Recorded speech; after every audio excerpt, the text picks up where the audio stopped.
Hoy tenemos con nosotros a una profesional que lleva más de 30 años acompañando a personas a entender lo que les ocurre y a transformar aquello que se repite en su vida. Lola de Miguel es psicóloga, autora de varios libros y referente en hipnosis regresiva, trabajando con herramientas como las constelaciones familiares y la terapia regresiva. A lo largo de su trayectoria ha acompañado a miles de personas en procesos profundos de cambio, ayudándoles a comprender de dónde vienen muchas de sus dificultades y a cómo llevar esas cargas emocionales que arrastraban desde hace tantos años. Hoy viene al Mindset Pro Podcast para hablar de pareja, de terapia, de regresiones y de constelaciones familiares y de todo aquello que llevamos dentro y muchas veces no sabemos cómo interpretar. Abre la mente, disfruta y vamos a conocer a Lola de Miguel.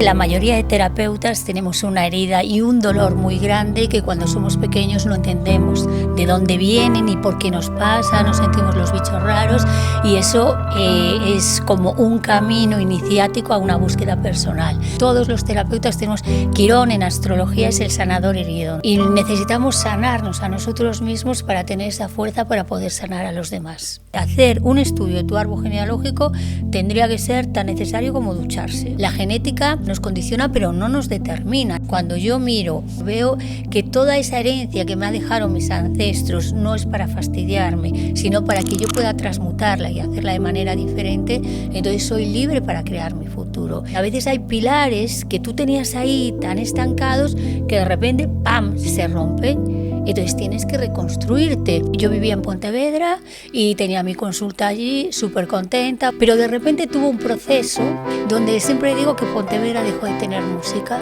y me empecé a sentir muy triste. Todo se empezó a cerrar en Pontevedra y se empezó a abrir en Barcelona. Tenía 47 años, fue como una llamada del alma, ¿sabes? Esto que la tienes que seguir porque si no te quedas ahí estancado. ¿Qué significa para ti vivir en paz? La paz es cuando tú estás en sintonía con lo que sabes hacer, cuando tú pones tu don al servicio del mundo. La clave del éxito es hacer lo que amas y amar lo que haces.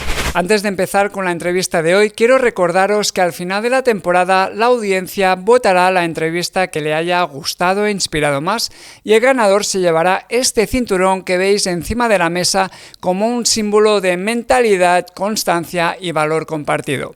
Aquí estamos un día más en el Mindset Pro Podcast. Hoy hablaremos de sistemas familiares, parejas, terapia regresiva, constelaciones y lo haremos de la mano de una psicóloga con más de 30 años de experiencia. Estoy junto a Cristodora. Hola. Y le damos la bienvenida a Lola de Miguel. Hola, muchas gracias por la invitación. Es un placer tenerte aquí, Lola. Gracias.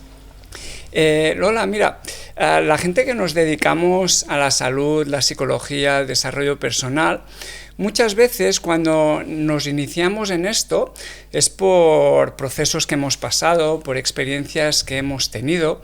Entonces, nos gustaría saber, en tu caso, ¿qué fue lo que te llevó, pues, primero a estudiar psicología, si no me equivoco, en la Universidad de Santiago de Compostela, y luego a continuar aprendiendo, formándote y a querer acompañar a otras personas en sus procesos?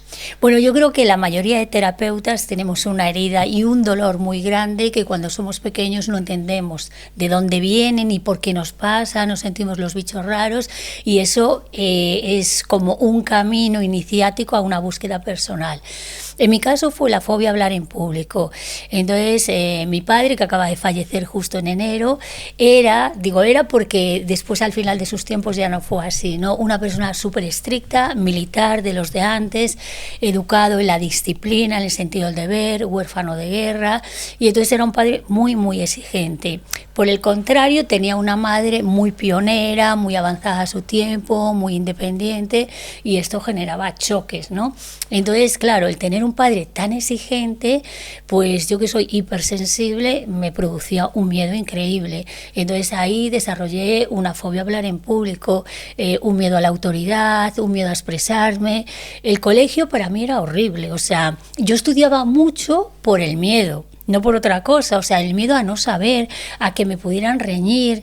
Y entonces, claro, crecí con esa fobia a hablar en público y con un sentido de la justicia muy grande y quería ser abogada. Pero una abogada con fobia a hablar en público, digo, ¿a dónde voy, no?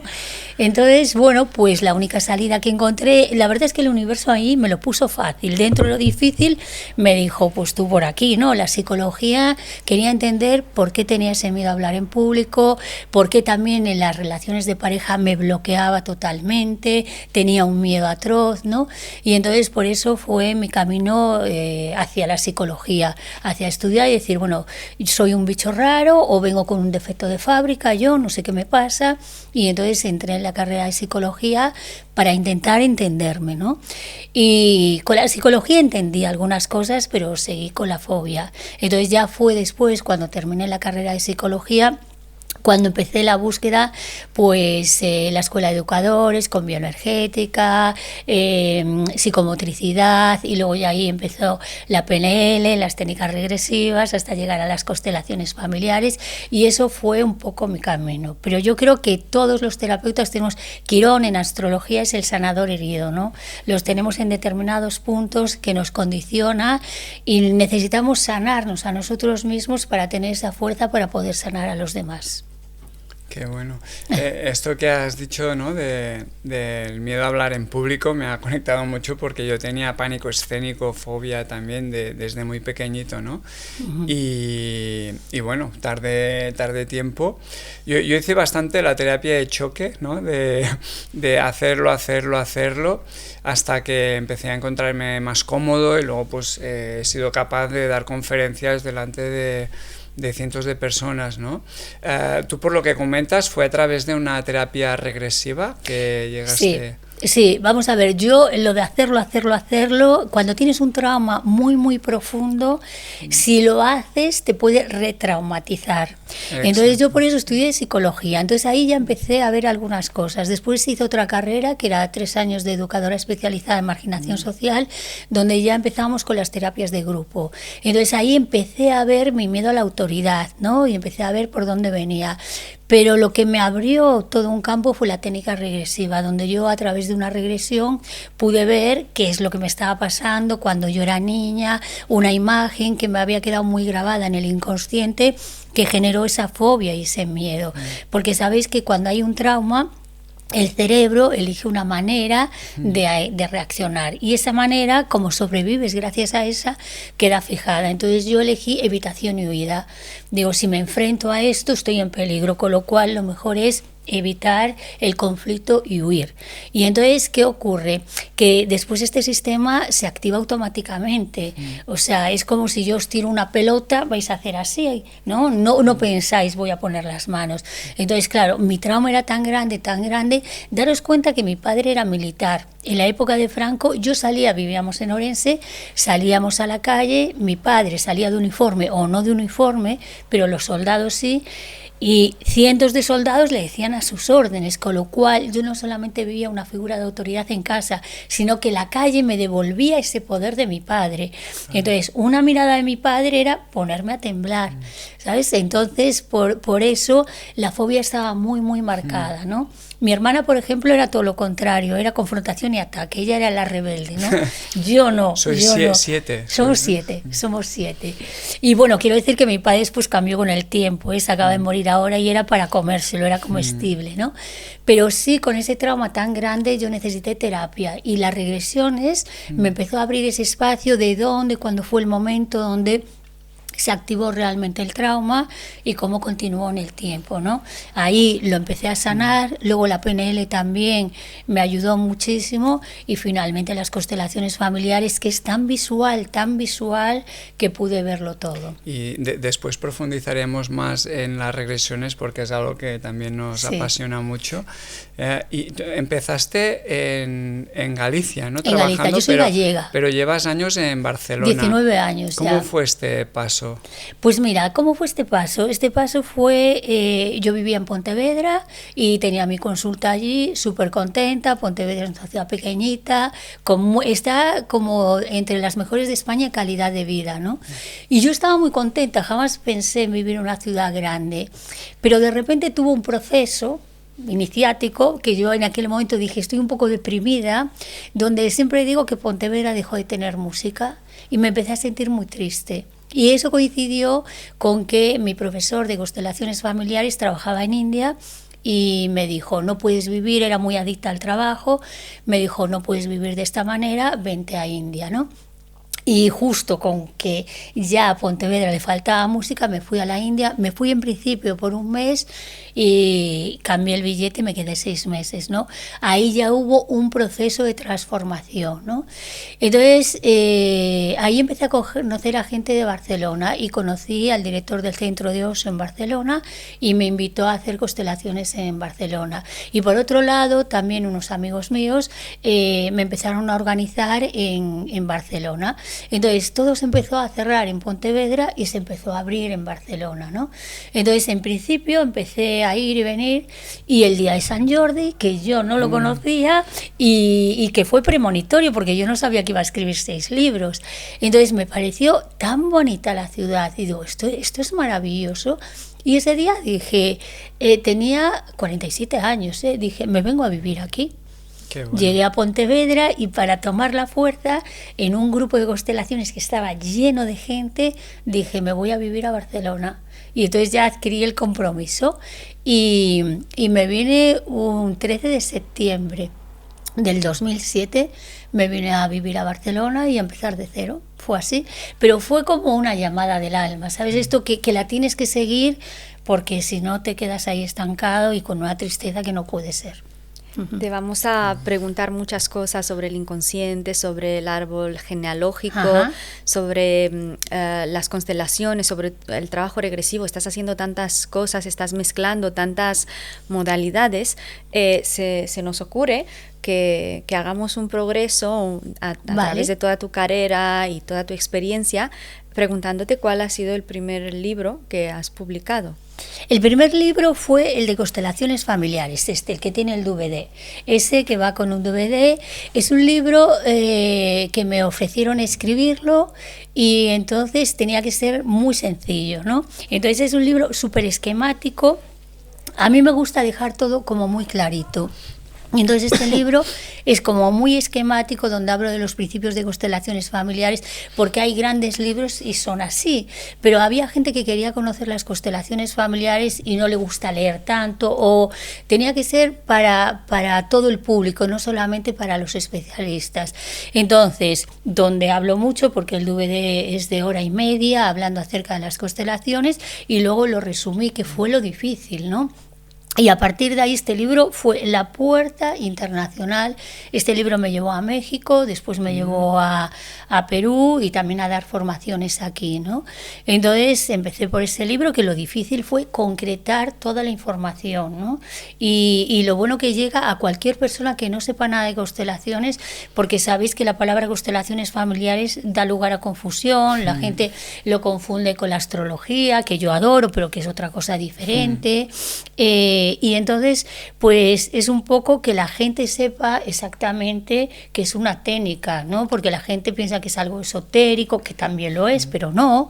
Entonces es un poco explicar a la gente qué es lo que va a conseguir con las constelaciones familiares, cuáles son los principios sistémicos y cómo le puede afectar en su vida. Entonces me ofrecieron escribirlo. Y entonces yo ahí dije, vale, pues yo acepto el reto. Entonces escribí, ese fue mi primer libro.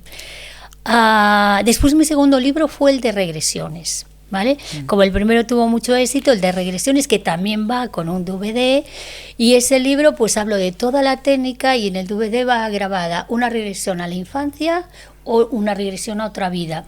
Y hablo de todo lo que son las regresiones, toda la teoría, y hay 2 regresiones grabadas. Vino el equipo a mi despacho y está todo grabado, las regresiones a otra vida y a la infancia, ¿no? De este tengo que decir que me di cuenta que lo había comprado en 2017. Sí, en 2017 sí. Y vi también el DVD, pero bueno, hace ya 9 años. Sí. Y intento explicarlo todo. Y a partir de ahí, pues también empecé a dar formaciones. Vamos a enumerar los libros y siguiendo el hilo de los libros, porque va un poco vinculado con las preguntas sobre el inconsciente, sobre los movimientos familiares, Sí. y todo va vinculado. Entonces, ¿el siguiente libro fue? El siguiente fue el de Una mirada al Alzheimer y a las enfermedades a través de las constelaciones familiares. Ese libro surgió porque de repente mi madre, que era un modelo a seguir, una madre muy pionera, 7 hijos, vivió un proceso de depresión, y en el budismo ella encontró la salida, ¿no? Entonces era una mujer muy comprometida con la espiritualidad. Yo siempre digo que no era una turista espiritual, o sea, yo llamaba, ya vivía aquí en Pontevedra, en Barcelona, y llamaba a mi casa, a casa de mis padres, y mi padre me decía, no, tu madre está con sus cosas. Entonces cada día hacía meditaciones como 3 horas de mantras, ¿no? Tenía ese compromiso. Entonces, de repente a mi madre le diagnostican Alzheimer, ¿no? Y esto fue para mí, yo decía, ¿cómo una persona tan espiritual, que ayuda tanto, cómo puede tener esta enfermedad? Entonces entré en un proceso de negación, de lucha, de visitar médicos de todo tipo. Me daba lo mismo, ¿no? O sea, médicos tradicionales, médicos homeópatas, todo, hasta videntes, me daba lo mismo. Yo quería, y fue a través de una constelación que me hizo mi profesor, donde yo me di cuenta que tenía que soltarlo y que tenía que aceptar esa realidad. Entonces, desde el momento en que yo acepté esa realidad, se produjo un cambio dentro de mí. Pero una amiga mía me dijo, oye Lola, vaya historia tenéis en tu familia con las enfermedades. Entonces empecé a repasar y digo, yo con 35 años, tuve tuberculosis. Mi hermana, cáncer de pecho y de ovarios, mi otra hermana cáncer de pecho, y también coincidió que mi sobrina con 14 años tuvo una leucemia. Entonces, bueno, y la historia luego siguió, porque mi sobrino nieto con 8 meses un neuroblastoma que le tocaba 5 órganos, con lo cual que he vivido enfermedades terminales muy, muy de cerca, ¿no? Entonces ahí empecé a investigar, bueno, me formé con Stephen Hausner y empecé a investigar todo el tema de las enfermedades, ¿no? Y entonces empecé a ver todo el tema de las lealtades familiares, de los secretos de familia, de los movimientos sistémicos, y de ahí nació este libro y murió mi madre. Mi madre murió de Alzheimer, no se pudo curar. Esto es la aceptación de que a veces, por mucho que hagas, es aceptación de la realidad, pero desde esa aceptación de la realidad, los últimos años de la vida de mi madre fueron maravillosos. O sea, porque fue aceptar que yo ya no tenía aquella madre que conocía, que tenía una madre que era una madre niña. Entonces aprendimos a disfrutarla, a amarla, a besarla, porque ella era súper trabajadora y a veces le costaba recibir, y la enfermedad pues le obligó un poco a recibir, ¿no? Y fue muy bonito, y le escribí una carta de despedida de cuando murió, todo el proceso, incluso con su muerte, todo lo que aprendí yo, y para mí es el libro más emocional, es el libro más personal. Los otros son muy técnicos, donde también va parte de mi experiencia, pero este libro yo hablo de las enfermedades y hablo de todo el proceso de mi sistema familiar. Mi sobrina se curó, está perfectamente bien. Qué legado más bonito, porque además, Sí. Jordi, lo tendrás como regalo al final, el libro de Huellas Imborrables, en el cual habla sobre la enfermedad de su padre, de Ela, que me dejó empapada en lágrimas al final del libro. Claro, como pareja no me dejó verlo hasta el final, y fue muy emocionante. Sí, y me ha conectado mucho. Sí, un legado, entonces le ha conectado cuando ha sabido que has escrito. Mi padre murió de esclerosis lateral amiotrófica, entonces pues también como homenaje, ¿no? Pues escribí este libro que me duró 10 años a tenerlo, 11 años. Y pues hablo sobre todo de los aprendizajes, ¿no? Y de lo fácil que mi padre nos lo puso a toda la familia. Es un gesto muy bonito, ¿no? Esto. Sí, y es muy catártico, porque cuando lo estás escribiendo es muy sanador. Muy terapéutico.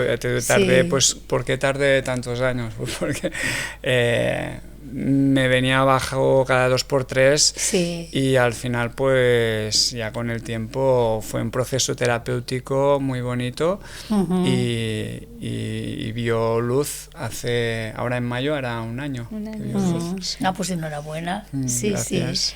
Sí, porque ahí te das cuenta que la enfermedad es un gran maestro que enseña muchas cosas, ¿no? Cuando no te peleas, cuando dices, bueno, yo siempre digo la frase metafísica: fuerza para cambiar lo que puedo cambiar, serenidad para aceptar lo que no puedo cambiar y sabiduría para ver la diferencia. Entonces digo, yo lo intenté y digo, esto hay que aceptarlo, ¿no? Y entonces hay que dejar de pelearse con la realidad. Entonces ahí empieza el proceso de sanación. Qué bonito. Sí, porque además ahora estamos con el proceso mío de la infertilidad y es esa aceptación que la estamos llevando a través de un huerto urbano. O sea, reescribir, ¿no? La manera de crear. Total. Puedes crear desde otros lugares, desde otras perspectivas, pero cuando llegas a ese punto de sanación, que creo que nos lleva al próximo libro, ¿no? De sanar el árbol. Sí, el árbol genealógico. Pero tú eres terapeuta. Sí. ¿Tú ya eres la mamá? Sí, ya, sí, por eso, cultivando y sí, creciendo, y plantas sí. y animales y personas, comunidad, sí, ya soy mamá, siempre lo claro, digo. Sí. Pero sí, muy bonito. Sí, a veces con el tema de la maternidad hay temas sistémicos, hay que verlo porque... es decir, a veces yo he trabajado con personas que quieren ser madres y no lo han conseguido, pero lo han canalizado a través del arte. Pero otras personas, había temas sistémicos que se desbloquearon y al final acabaron siendo madres. O sea, que existen las dos. Lo dejamos como una sorpresa del universo. Exactamente. Y entonces este libro, Yo soy mi árbol genealógico, este libro surgió porque que me flipa. Está muy bien, sí. La intención fue porque yo doy formación en constelaciones familiares. Entonces era para mis alumnos, ¿no? Porque mucha gente no sabe cómo hacer las preguntas adecuadas o cuando investiga su propio árbol no sabe qué información buscar, lo que sí es válido, lo que interesa, lo que no interesa, cómo buscarlo, ¿no? Y entonces pues era un poco la idea.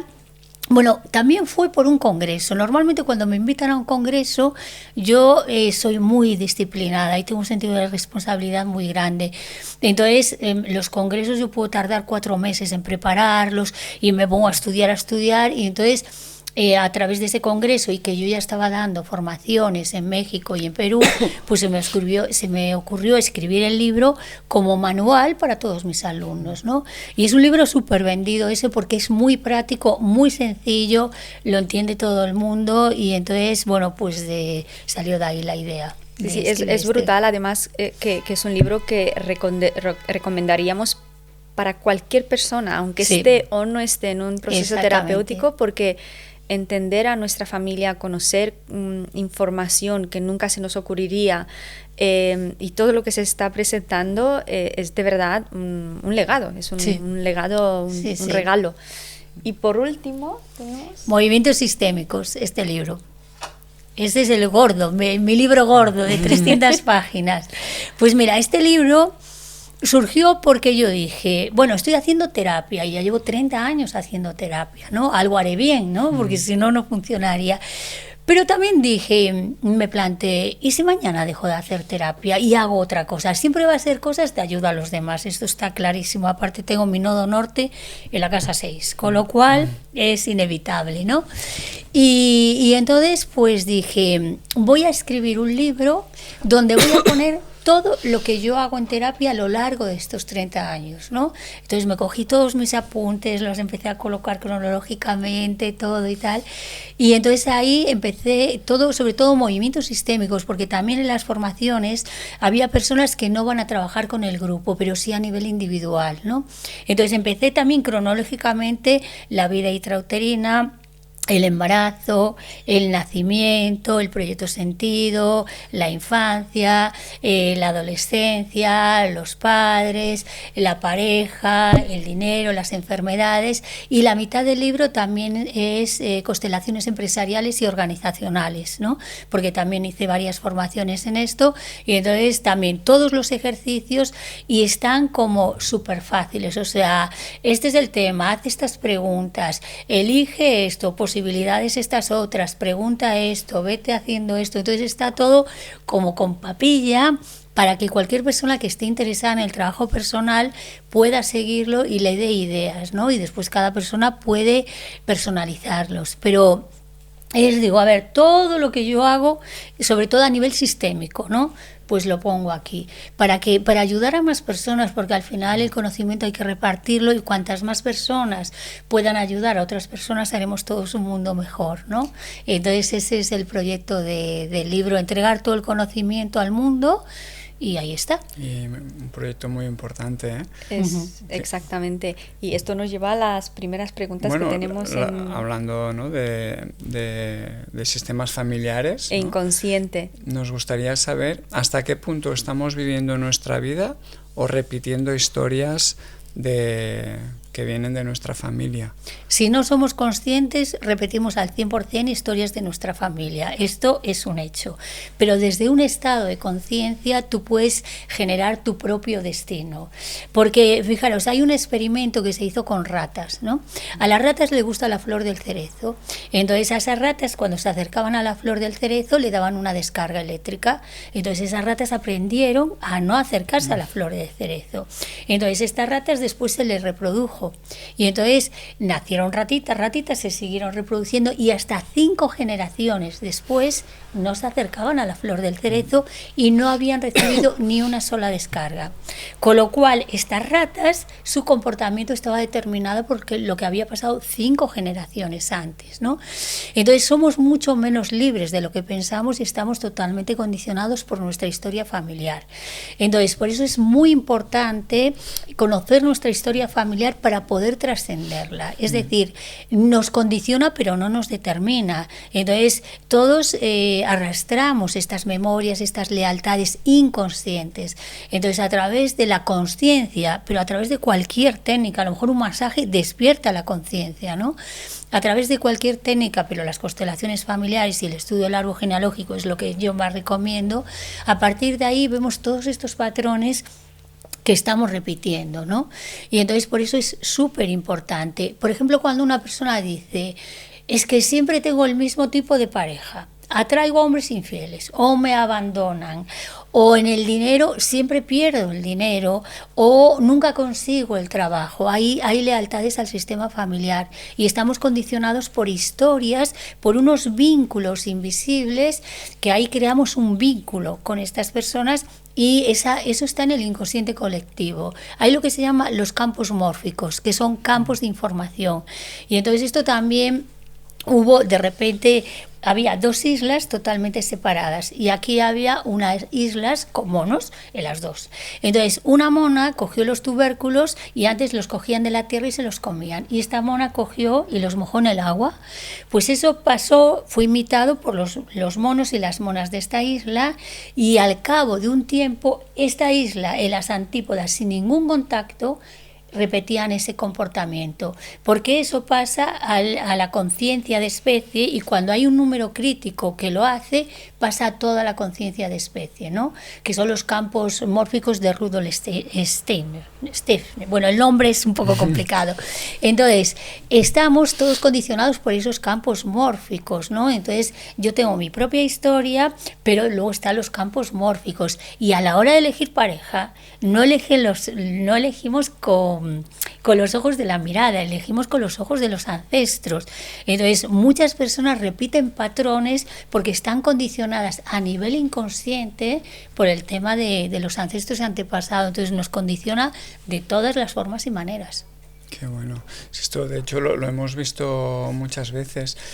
¿Sobre esto quieres preguntar algo más o entramos en regresión? Sí, quería preguntar ¿cómo diferenciamos inconsciente colectivo, karma, vidas pasadas con antepasados y la herida transgeneracional? Si la herida transgeneracional va solo a través de los ancestros, y las vidas pasadas a través del karma, que tiene que ver con el inconsciente individual, o se mezclan, ¿cómo las podrían diferenciar las personas? Mira, todo está unido, ¿no? Yo creo en otras vidas. Entonces, si yo en otras vidas pues dejé asuntos pendientes, pues mi karma me va a llevar a un tipo de familia que me va a ayudar a eso, ¿no? Yo a veces pienso, si yo vine al mundo con un padre tan exigente, es que a lo mejor yo en otra vida fui súper exigente y ahora ahora me tocó aprender el otro lado. Entonces yo elijo qué tipo de padre y de madre voy a elegir y en qué familia me voy a reencarnar.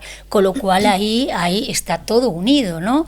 Entonces yo, por ejemplo, cuando viene una persona, siempre empiezo por su historia familiar, por el aquí y el ahora, y después me puedo ir a otras vidas, ¿no?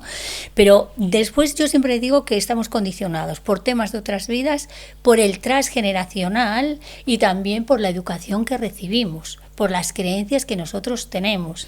Entonces, ahí, bueno, también está la vida intrauterina, que cómo se vivió nuestro embarazo, ¿no? Pero todo esto va unido, porque ya digo, lo que no hemos sanado en otras vidas, yo me voy a reencarnar y voy a elegir a la familia que me va a ayudar aquello que en otra vida yo no hice bien, ¿no? Entonces, no como castigo, sino para aprender esa nueva lección, ¿no? Entonces, cuando viene una persona, yo digo, bueno, hay temas de programación, de la educación que tú has recibido, pero hay temas que vienen directamente de tu padre y de tu madre, pero luego hay el transgeneracional. Entonces, yo no he conocido en 30 años a nadie que tenga solamente temas de educación. El transgeneracional está en todos nosotros.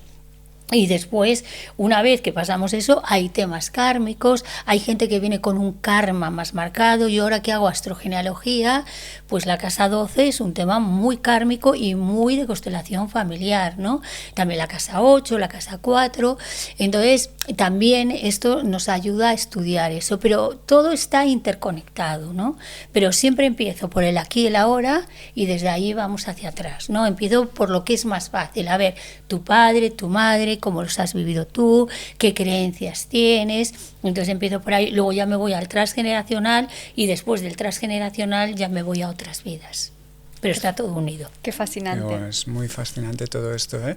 Y ahora sí, pues nos metemos de lleno en el tema regresivo. A nosotros la regresión llevamos años usando regresión, nos encanta.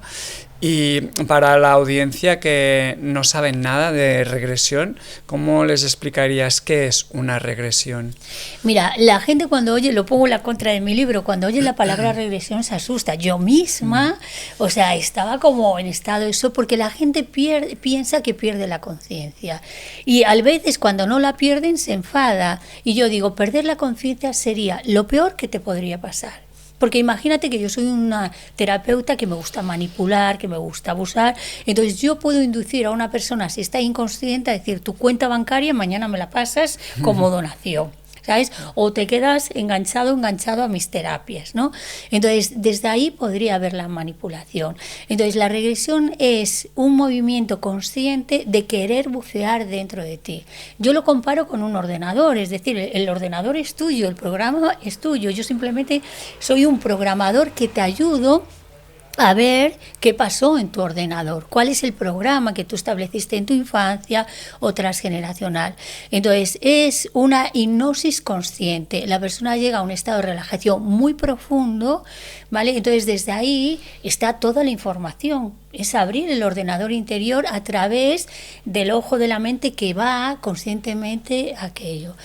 Nosotros somos facilitadores de ese camino. Es como si vamos a bucear, nos vamos a meter en una cueva, pues somos los guías que vamos diciendo, ¿no? Y vamos encontrando cosas para poder sanarlas. Le mostramos a la persona dónde está el trauma, dónde está el bloqueo, pero siempre tiene que ser a nivel consciente, porque la persona en un momento dado dice, yo ya no quiero seguir, ¿vale? Hasta aquí. Entonces el terapeuta coge y dice, perfecto, hasta aquí. O sea, la persona siempre tiene la voluntad de poder decir, lo terminamos, ya es suficiente, y normalmente se revive no para retraumatizar, sino para liberar. Y una cosa es recordar y otra cosa es revivir. Yo puedo estar a nivel consciente recordando una cosa, pero cuando yo revivo está implicadas todas mis emociones. Yo empiezo a sentir el miedo, la angustia, empiezo a sentir todo y vuelvo a revivir, no a recordar, son dos cosas. Entonces, la regresión nos ayuda a revivir, acompañado de las emociones. Y yo, por ejemplo, cuando trabajé la fobia a hablar en público, la regresión fue lo primero que me abrió la mente, ¿no? Luego hay personas que dicen, es que yo no veo nada, pero es que cuando buceamos dentro podemos ser auditivos, podemos ser visuales o podemos ser kinestésicos de sensaciones. Yo no visualizo muchas cosas, pero tengo muchas sensaciones, ¿no? Y a veces sí aparecen imágenes muy claras, flash, ¿no? Entonces es llegar a la persona a ese momento donde tuvo el trauma, y ahí yo con las diferentes herramientas que tengo, al principio, cuando yo empecé con las regresiones, no hacía constelaciones familiares, entonces daba recursos a la persona, los recursos que no, porque el cerebro no sabe diferenciar lo real de lo imaginado, ¿vale? Entonces cuando tú le das los recursos, el cerebro lo va a vivir como algo real, ¿no? Entonces daba recursos. Ahora cuando yo hago una regresión, como también sé los principios de constelaciones familiares, pues también ahí hago todo y soy muy ecléctica, o sea, voy mezclando todo para que la persona pueda sanar, ¿no? Entonces es una hipnosis consciente donde la persona decide bucear dentro, nos deja su ordenador, los vamos guiando para reprogramar todo aquello que estaba mal programado.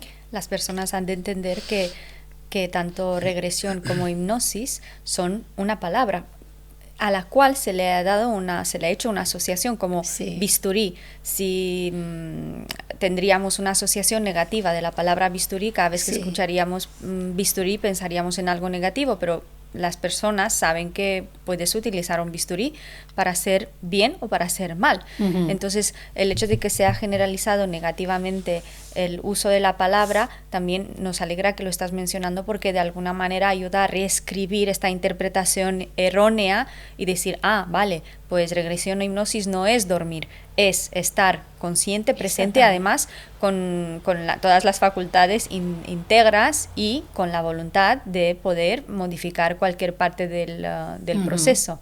¿Sabes lo que hizo mucho daño? La hipnosis de espectáculo. La hipnosis de espectáculo es: ahora vas a ladrar como un perro, ahora no sé qué. Entonces la gente se ha creído eso, pero eso es autosugestión, porque normalmente hace que alguien que hace hipnosis dice, bueno, imaginaros en televisión, ¿no? Que yo soy la persona que hipnotiza y le digo a alguien del público, bueno, las personas mínimamente inteligentes se dejan hipnotizar. Tú te vas a dejar hipnotizar porque no le vas a demostrar a todo el mundo que no eres inteligente. Entonces hay una autosugestión, y también hay personas que tienen muchas ganas de ser los protagonistas. Entonces hubo un programa en televisión que era de hipnosis, que llevaba a famosos, y yo decía, no me lo puedo ni creer, porque se autosugestionan porque les están pagando y es un show. Entonces la gente piensa que tú puedes controlar la mente de otra persona. Esto jamás de los jamases. A lo mejor en una secta, con los años, te van comiendo el coco, que es otra cosa muy diferente. Exactamente, o con drogas, o te van comiendo día a día, ven tus carencias, tu debilidad, y te van comiendo el coco, ¿no? Pero en un trabajo terapéutico, no. Hay un giro muy grande también con el tema de las terapias, porque hay de la hipnosis utilizada de manera terapéutica o didáctica dentro del entretenimiento más que espectáculo. Justo. Porque nosotros que viajamos muchísimo y en estas instituciones o asociaciones de hipnotistas de espectáculo hay mucho debate con respecto a la ética, ¿no? Entonces hay más, no regulación porque no es un tema gubernamental, pero sí que hay más autogestión, porque se dan cuenta que al final a quien salpica eventualmente son a los profesionales mismos. Entonces nosotros a veces hemos hecho demostraciones didácticas desde el máximo respeto, explicando qué es lo que pasa con el cerebro, qué pasa con la mente, cómo surge ese proceso, por qué surge, y es una manera de poder recondicionar eso que se ha ido malinterpretando en el tiempo. Sí, no. Hizo en los años 80 lo de hacer la gallina, hizo bastante daño. Yo dije el perrito, pero es igual. Sí. Y bueno, al final pues es de hacer buena divulgación, ¿no? Y que la gente esté concienciada, y muy importante lo que decías, ¿no? Que has mencionado de la confianza que te tiene, ¿no? Lo que llamamos el rapport, ¿no? Total. Es muy importante, porque si no el proceso no va a ir a ninguna parte. Entonces este pre-talk, ¿no? Esta charla previa con la persona, y realmente que sepa que viene a la terapia para hacer un proceso terapéutico, para que un profesional ayude, y ella tiene que tener la predisposición y por eso desmitificamos, ¿no? Que solo va a vivir esta experiencia si se deja llevar y sigue las instrucciones. Exactamente, sí. Yo estoy totalmente de acuerdo contigo que una de las cosas fundamentales es que haya una buena sintonía con el terapeuta, o sea, que te inspire confianza, ¿no? Porque en cierta manera estás dejando parte, o sea, te estás desnudando emocionalmente delante de una persona que tiene que tener una cierta sensibilidad y que tiene que ser sobre todo profesional, porque de repente hay mucho loco y mucha loca de la colina que hace un cursito y ya está, ¿sabes? Y dices, qué peligro, ¿no? Qué kamikaze, ¿no? Esto es real. Hace un curso de fin de semana, nosotros lo hemos visto y después ya hago terapia de todo. Expertos en todo. Claro, nosotros decimos, ¿no? Siempre una persona en el ámbito de la hipnosis, ¿no? Una persona puede aprender hipnosis, pero esto no significa que tú sepas hacer terapia, por ejemplo, para ayudar a una persona con el dolor.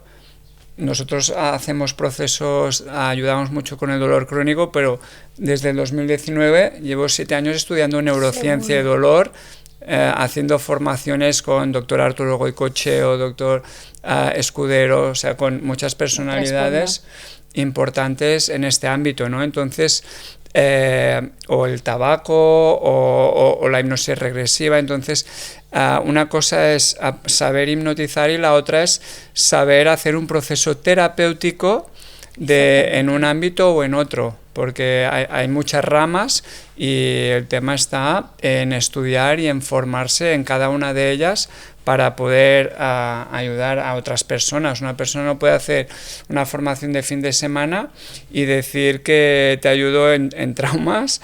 Bueno, en traumas además, fíjate, porque esto que dices tú, yo por ejemplo hice la formación en constelaciones familiares, que la repetí varias veces, luego también estuve con Bert Hellinger y todo, pero al final, o sea, yo veía que las constelaciones llegaban hasta un punto y luego ya apareció Stephen Hausner es la enfermedad, Frank Rupert, que es el especialista en trauma, y mi profesor Suajito. Entonces yo vi que las constelaciones llegaban hasta un punto y luego ya empezó todo el tema del trauma. Yo me he tenido que formar en trauma y te das cuenta que aunque hay cosas en comunes entre las constelaciones familiares, cuando las aplicas al trauma tienes que tener una formación en trauma, porque si no, yo cuando no la tenía a veces podía forzar un poco las cosas, ¿no? Luego las paraba, pero ahora con el conocimiento del trauma ya sabes hacerlo de una manera diferente. Entonces, dentro de una técnica, lo que tú dices, hay muchos matices que es necesario formarse. Sí, nosotros, por ejemplo, dentro de una terapia de hipnosis, utilizamos mucho también la estimulación bilateral, trabajo de incredulidad. Mucho el tema psicosomático, porque claro, por mucho tiempo se ha trabajado a nivel cognitivo, después hemos ido bajando a nivel subconsciente, inconsciente, y por fin ahora se ve mucho la vinculación entre el trauma, incluso en el trauma transgeneracional, y el impacto que tiene en el desarrollo fisiológico y en las enfermedades que estamos sufriendo. De este punto de vista, y a nivel de trabajo sistémico y regresivo, ¿cómo lo ves? ¿Cómo sueles trabajar e integrar también la parte somática? Normalmente, o sea, la parte somática, el síntoma simplemente nos está diciendo que hay una causa detrás. Yo siempre digo que es como si estamos aquí, suena una alarma. A nadie se nos ocurre coger y romper la alarma. Vamos a ver dónde está el incendio para poder apagarlo, ¿no? Entonces, el síntoma simplemente nos está mostrando que hay algo que nosotros tenemos que mirar, ¿no? Entonces, yo lo que hago es, a través de un síntoma, ir hacia atrás y ver de dónde viene, y mis técnicas son la regresión y las constelaciones familiares, ¿no? Y la psicología. Después, cuando ya son temas del cuerpo, yo delego, ¿no? Porque no es mi campo, ¿no? Entonces hay personas que yo le digo, mira, a ti te pegaron mucho de pequeña, entonces yo creo que tendrías que hacer un trabajo que te den masajes, que te hagan tapping, que te hagan acupuntura, algo que tenga que ver con el cuerpo, ¿no? Entonces mi trabajo consiste en ver cuál es ese síntoma, amarlo, decir, es un mensajero. Yo siempre le digo a mis pacientes, el subconsciente trabaja a tu favor, entonces te está mandando este mensaje para que vayas al pasado a ver qué falta por arreglar. O sea, tenemos que ir a ver dónde está el incendio para poder apagarlo y que no se nos queme toda la casa. Si no hacemos caso, se quema todo el cuerpo, ¿no? Entonces, el síntoma hay que mirarlo con amor, y hay que decir, oye, me estás mostrando algo, y a partir de ahí ir al origen para desprogramarlo. Entonces, un trabajo combinado de cuerpo, mente y espíritu a mí me parece lo mejor. Porque después también está la meditación, ¿no? Entonces, cuando hacemos ese combinado es cuando se produce la sanación entera, porque yo conozco a gente que está meditando, pero a veces en esa meditación cae en un círculo, entonces necesitas a alguien que te saque de ahí, ¿no? A mí a veces la gente me dice, oye, ¿tú te haces autorregresiones y autoconstelaciones? Yo digo, si el tema es fácil, sí, si no, no, yo pido ayuda, porque no voy a ser objetiva conmigo misma, entonces yo necesito que alguien me ayude a ver lo que yo no soy capaz de ver, ¿no? Porque claro, si yo tengo una mancha aquí, me la voy a ver aquí también, pero si la tengo aquí, me lo tenéis que decir vosotros, mi terapeuta, o mirándome al espejo, que puede ser la pareja, ¿no? Pero yo no me voy a poder ver nunca la mancha aquí, ¿no? Entonces también el saber pedir ayuda a otras personas y que te den lo que tú no eres capaz de ver, para mí me parece fundamental. Y la integración de todo esto me parece fantástica. Qué bueno. Y ahora, para personas que se están preguntando, bueno, pero esto de la hipnosis regresiva, ¿es para todo el mundo o hay algunas contraindicaciones? ¿Qué les dirías? Mira, yo digo que es para todo el mundo, siempre y cuando estén en manos de un buen profesional, porque a veces ha llegado gente que me dice, es que vengo retraumatizada, pero eso en todas las técnicas, ¿no?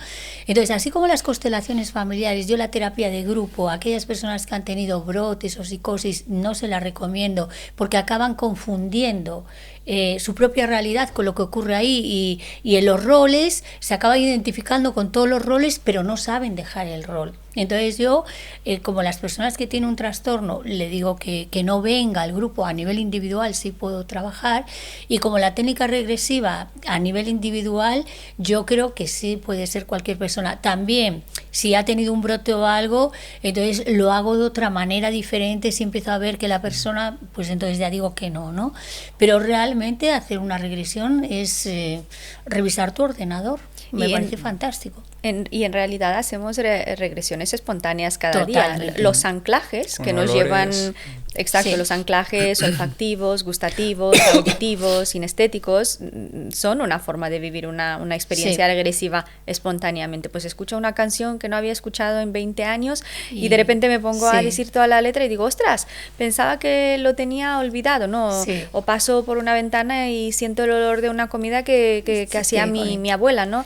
Entonces, cada día hacemos regresiones espontáneas, lo único que no tenemos las herramientas para rectificar esas imágenes que nos vienen, y ahí es donde entrarían guías como tú o bueno, nosotros que también trabajamos con las regresiones. Y luego cuando haces, ¿no?, la inducción a la regresión, nosotros por ejemplo usamos mucho el puente afectivo, ¿no? Conectar con la emoción para ir a la raíz. Así, yo también empiezo conectando con la emoción, Sí. siempre.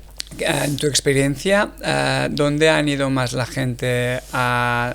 ¿De los 6 a los 3 años? ¿De los 3 al vientre materno? ¿En el vientre materno? ¿Vidas pasadas? ¿Qué es con lo que Mira, más te hay has mucha encontrado? gente que viene y me dice, yo quiero una regresión a vidas pasadas. Nos Todo el haces. mundo está interesado en las vidas pasadas. Yo siempre digo, a menos que la persona ya haya hecho un trabajo personal, le digo que no. Le digo, mira, lo que hayas vivido en otra vida, has elegido aquí. Vamos a empezar por esta para integrar esto y luego ya iremos, ¿no? Porque hay un romanticismo de la vida pasada, yo voy a ser Cleopatra o Napoleón. Pues no va a ser así, ¿no? Entonces siempre intento que la persona, si la persona me dice, no, yo ya he hecho un trabajo interior, he hecho esto y tal, le digo, vale, ok, ¿no? Pero si no, siempre empiezo por la regresión a ver hacia dónde me lleva. Normalmente lleva a la infancia, ¿no? Después también, si de repente la persona me dice, oye, mi madre cuando estaba embarazada de mí, como fue el otro día, tuvo un accidente de coche, entonces digo, vamos a hacer una regresión al útero materno y yo le induzco, ¿no? Pero a veces, cuando la persona, yo, por ejemplo, le bajo el inconsciente y veo que hay puertas en el inconsciente y la persona entra directamente en el útero materno. A veces la persona ya, su inconsciente le va a llevar a aquello que necesita, pero el 90% es a la infancia. Después automáticamente puede entrar en el útero materno si no hago una inducción al útero materno, y también con astrogenealogía yo veo cómo está la casa 12, que es la vida intrauterina. Si veo que hay planetas allí, digo, aquí hay que hacer un trabajo con el embarazo, porque veo que a lo mejor tu padre y tu madre discutieron mucho, entonces a ver qué programación te quedó ahí, ¿no? Y después ya a otras vidas, ¿no? Pero que no es siempre de la misma manera, depende de la persona, depende cómo haya evolucionado, depende de su nivel de conciencia, entonces hacemos esto. Pero si es una persona nueva que no ha hecho un trabajo interior, yo le digo regresión a la infancia y luego ya veremos si al útero materno y luego hacia otras vidas. Pero a veces espontáneamente la persona puede entrar. Entonces, si espontáneamente la persona entra, yo estoy al servicio de lo que se manifiesta, porque lo que digo, el subconsciente siempre confabula a favor de la persona. Entonces, si en el subconsciente de repente dice, oye, es que me veo vestida de otra manera y tal y cual, digo, pues sigo por ahí. Al final tú eres la guía, ¿no? Digamos, que sigues pues lo que necesita el subconsciente de la persona, donde te lleve. Claro, estamos al servicio. Exacto. Y en todos estos años, ¿algún caso que te haya fascinado de alguna persona que ha hecho un cambio increíble con una terapia regresiva en pocas sesiones? Pues mira, sí, una chica que tenía muy mala relación con su padre, ¿no? Y entonces cuando hicimos el trabajo, ella pudo percibir, porque también dentro de la regresión nos podemos meter en la línea del tiempo del padre, entonces pudo percibir a su padre, ¿no? El dolor de su padre como niño, y pudo percibir también en imágenes cuando ella pequeña como una buena intención de su padre, que es lo de la intención positiva, de que quería que no le pasase a ella lo mismo que le pasó a él, ¿no? Entonces, después de la regresión, esta persona, cuando la mente hace un clic, cambió totalmente, su vida cambió, pero se mejoró su relación con el padre. A partir de ahí empezaron buenas relaciones de pareja, encontró trabajo, entonces su vida fue fantástica, cambió mucho. Has dicho algo muy importante, lo de la intención positiva a nivel inconsciente, ¿eh? Por eso, como nosotros también, aplicar PNL es importante, claro, ¿no? El trabajo de partes es muy importante, porque a nivel inconsciente cualquier comportamiento, adicción, lo que tenga, es detrás hay una intención positiva, ¿no? Entonces ver estas dos partes y bueno, pues y de esta manera sanar, ¿no? Por eso digo que cuanto más herramientas tenga un terapeuta, las puede aplicar a cualquier técnica que esté utilizando. Efectivamente. Si por ejemplo se presenta una pareja, no tienen problemas de pareja o algunas diferencias y las quieren resolver, tú podrías trabajar tanto con el proceso regresivo de manera individual para identificar cuál es el patrón, ¿no?, comportamental subconsciente de cada uno, y las constelaciones, ¿cómo sueles? Mira, normalmente empiezo con una sesión individual de constelaciones familiares que la mezclo con astrogenealogía. Entonces, primero quiero saber quién eres tú y quién eres tú, ¿vale? Y después hay una cosa que yo hago, después ya veo qué es lo que le pasa a cada persona, que lo puedo trabajar en regresiones. Pero después también hay un ejercicio que yo hago, que medio me lo inventé, o sea, no me lo inventé, en un curso que yo fui, porque yo era la cursillista total, entonces hicieron un juego con las manos, y entonces yo dije, oye, qué interesante este juego con las manos, y lo puedo trabajar para la pareja y tal. Entonces hago un juego con las manos, con la pareja, y luego le pido toda la información, ¿no? Y ahí me sale toda la dinámica de pareja, pero vamos, o sea, lo que hacen bien, lo que tienen que evitar para no destruir la relación, la congruencia, la incongruencia, quién tiene más el poder, quién no, si hay intimidad emocional también o si no la hay.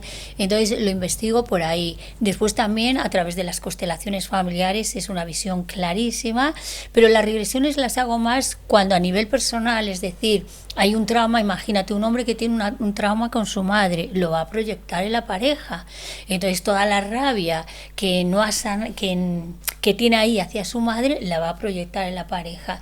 Entonces le digo, mira, tenemos que hacer una regresión para poder sanar esto, ¿no? Entonces la hago individualmente. Y ahora pues entrando de lleno en el bloque de las constelaciones, que es algo también muy fascinante. Yo en este aspecto no entiendo mucho, pero sí que lo he vivido y me alucinó realmente. Para la gente que no ha escuchado nunca constelaciones familiares, explicado de una forma sencilla qué es y cómo se trabaja, porque ¿no? Se puede trabajar con figuras, con voluntarios humanos, sí, ¿no? Representantes. Sí, representantes, ¿cómo funciona? Mira, yo por ejemplo, las sesiones individuales, ¿vale? Lo que utilizo es, primero, viene la persona y yo le hago mi plantilla de toda la información que tú sabes a nivel consciente de tu sistema familiar. Entonces, primero le digo que centre el tema. Es diferente si es un tema de pareja, un tema de salud o un tema de trabajo, pero como todo es holístico, va a repercutir en todas las áreas, ¿no? Pero si es un tema de pareja, por ejemplo, yo le pregunto cómo fue la relación en su sistema familiar, cómo se relacionan a los padres, los abuelos, todo esto que la persona sabe a nivel consciente. Otra herramienta que utilizo para complementar esto es la astrogenealogía. Cuando nosotros venimos al mundo, los planetas están organizados de una manera y es nuestra huella cósmica. Es decir, si yo voy a la policía y pongo mi dedito, solamente voy a estar yo, ¿no?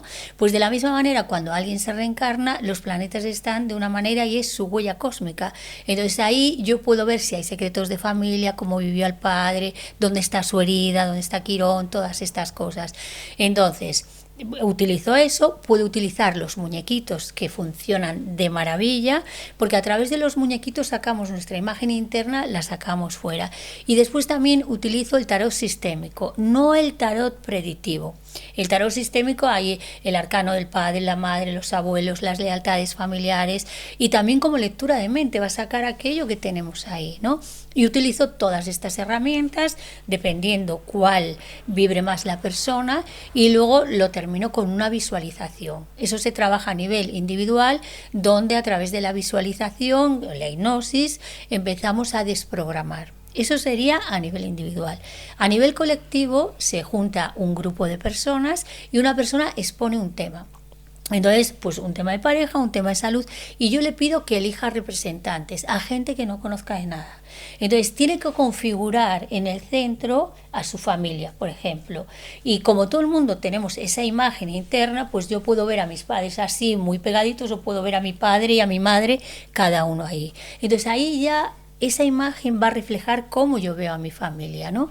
Entonces, los representantes se empiezan a mover de la misma manera que tu sistema familiar. O sea, nosotros somos 7. Mi primera constelación éramos 9 con mi padre y mi madre. Y cada persona es que era como mi hermano, como mi hermana, decía lo mismo. Yo dije, aquí hay una cámara oculta. No, te estaban constelando a ti y, todo. Y la gente no te conocían de nada. De nada. Y yo me fui a Madrid, no me conocían de nada. Consteló mi hermana. Entonces colocó a todo mi sistema familiar y le preguntaban a mi madre, ¿cómo te sientes? Tal cual, a mi padre, ¿cómo te sientes? Y a cada uno de mis hermanos, porque dice, bueno, 1 o 2 es casualidad, pero 9 personas, y mi representante dice, tengo un dolor de espalda que me muero, yo tengo escoliosis y llegué a Madrid y me tuvieron que dar un masaje. Y al día siguiente los síntomas, y yo empecé a llorar, pero aquí, ¿dónde nos han investigado, ¿no? Entonces, ¿por qué ocurre esto? Pues hay varias teorías, por los campos mórficos, donde toda la información, y ahí nos damos cuenta que todos somos canales de la energía. Cuando estamos al servicio, pues la persona actúa exactamente igual que tú, pero por resonancia también van a elegir a la persona que tiene el mismo problema, ¿entiendes? Entonces, es algo mágico que hay que vivirlo. Y después también, según el chamanismo, hay el alma múltiple, ¿no? Donde el alma familiar da el permiso para la sanación. Entonces, la terapia de grupo es muy impactante y yo sobre todo hago muchas constelaciones ciegas. Porque ahora ya hay tanta gente que ha hecho constelaciones que la gente quiere ayudar. Entonces, tengo un conflicto de pareja, pues la gente pone la intención para que la pareja vaya bien. Entonces yo lo que hago es, normalmente estudio el árbol genealógico de la persona, le pido que me mande un audio, que haga una sesión individual con el tema y entonces la persona está a mi lado y, por ejemplo, imagínate que tiene un tema con su pareja, ¿no? Y entonces digo, 1 tú, 2 tu pareja, pero la única persona que lo sabe es ella, ¿vale? Imaginaos que trabaja una mujer, entonces yo le digo, escoge 1 y 2. Pero la gente no sabe lo que estamos trabajando, porque a veces cojo 1 tú y 2 la enfermedad. Y entonces la persona dice, ay, me encanta, y abraza la enfermedad, no lo sabe, pero es el síntoma. Entonces, el inicio es ciego, donde nadie sabe, y eso obliga a los representantes a conectarse más con la energía y quitar la intencionalidad. Entonces, una vez que se manifiesta el síntoma, yo le digo a la persona, bueno, pues tú eres la enfermedad y tú eres la persona que está constelando, ¿no? Entonces, incluso la persona que está aquí, cuando ve que abraza la enfermedad, digo, es que a veces es evidente que obtiene muchos beneficios a través de la enfermedad o que tiene lealtades. Entonces, lo que tienen las constelaciones grupales es imágenes que curan el alma. Mi primera constelación, que ya fue la prehistoria, es que yo la tengo en la mente del impacto que me produjo, y a partir de ahí yo me di cuenta de un patrón que la gente que me conocía me lo decía, pero decía, estarán equivocados, y me di cuenta que era real. Entonces te ayuda a verte desde fuera, porque otra cosa que tienen las constelaciones es como ir al cine a ver una película y te ves tú ahí y dices, Dios mío, ¿vale? Como si te filman en tu casa, lo ves allí. Entonces te ves desde fuera, ves cómo actúas, por ejemplo, en la relación con el dinero. La gente dice, no, a mí el dinero me encanta y tal. Y entonces yo hago una constelación ciega. 1 eres tú y 2 es el dinero. Coge 1 y 2, ¿no?